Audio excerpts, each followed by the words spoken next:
ساری زندگی کوئی رب کی عبادت کرے، ایک سجدہ بھی معاذ اللہ کسی بت کو کر دے، پچھلی ساری عبادتیں اکارت چلی گئی، مشرک ہو جائے گا۔ ایک منٹ کی بھی ملاوٹ دین برداشت۔ سمجھوتا کیسے کر لیتے ہیں لوگ اصولوں کا؟ سمجھوتا آپ ذرا کھڑے ہونا سیکھیں، آپ تھوڑا ڈٹنا سیکھیں، آپ تھوڑا اپنا مورال بلند کریں، آپ کا کوئی سٹیٹس ہونا چاہیے، کوئی معیار ہونا چاہیے۔ اپنے مقصد پر کبھی بھی کوئی سمجھوتا نہیں ہو سکتا، اصولوں پر سمجھوتا نہیں۔ دوسرا، دھمکیوں کی پرواہ نہیں۔ زندگی جو ہوتی ہے نا، اس نے بہرحال ختم ہونا ہوتا ہے، تو اگر کوئی شخص اپنے نیک، جائز اور دینی مقصد کے راستے میں دھمکیوں کی پرواہ کرنے لگ جائے، وہ خیال ہی نہ کرے کہ میں دین بیان کر رہا ہوں اور پھر 2-4 باتیں پوری ہوئی نہیں اور وہ ڈر جائے، تو وہ کمزور پڑ جائے گا۔ 1 2 4 5 منٹ کے اندر بلیک میل ہو جاتے ہیں لوگ، کوئی برداشت ہی نہیں کر پاتے، نتیجے اس کے ٹھیک نہیں نکلتے۔ یہ کام بھی کفار نے کیا۔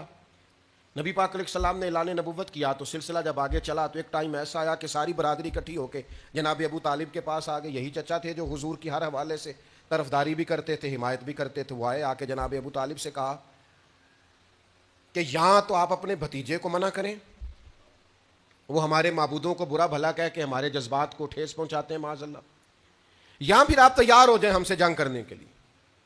اور شدید انداز میں بات کی۔ جناب ابو طالب نے ایک دفعہ تو ٹال دیا، وہ دوسری دفعہ پھر آ گئے، آپ سے کہا تھا پر آپ نے بات نہیں کی، آپ دیکھ لیجئے، یہاں آپ حمایت چھوڑ دیں، ہم جانے وہ جانے۔ اور شدید دھمکی دی انہوں نے۔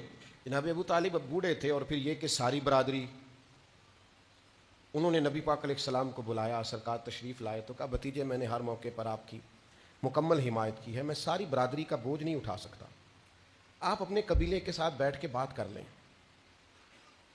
اور وہ کہہ رہے ہیں کہ یہاں تو آپ باز آ جائیں، یہاں پھر جنگ ہوگی۔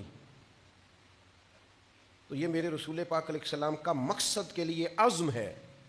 نوجوانوں سنو اور یاد رکھو، کریم فرمانے لگے کہ ذرا لفظوں کی حرارت دیکھنا اور جملوں کا روب دیکھنا اور گفتگو کا ولولہ دیکھنا۔ کریم فرمانے لگے چچا یہ میرے سیدھے ہاتھ پر سورج لا کے رکھیں اور دوسرے پر چاند لا کے رکھیں تو دین کی تبلیغ پھر بھی نہیں چھوڑوں گا، کہتا رہوں گا لا الہ الا اللہ۔ اور حضور علیہ الصلوۃ والسلام نے فرمایا میں دین کی تبلیغ کرتا رہوں گا، اور چچا 2 ہی باتیں ہیں، یا دین غالب آ جائے گا یا میں اپنی جان دین کے رستے میں پیش کر دوں گا۔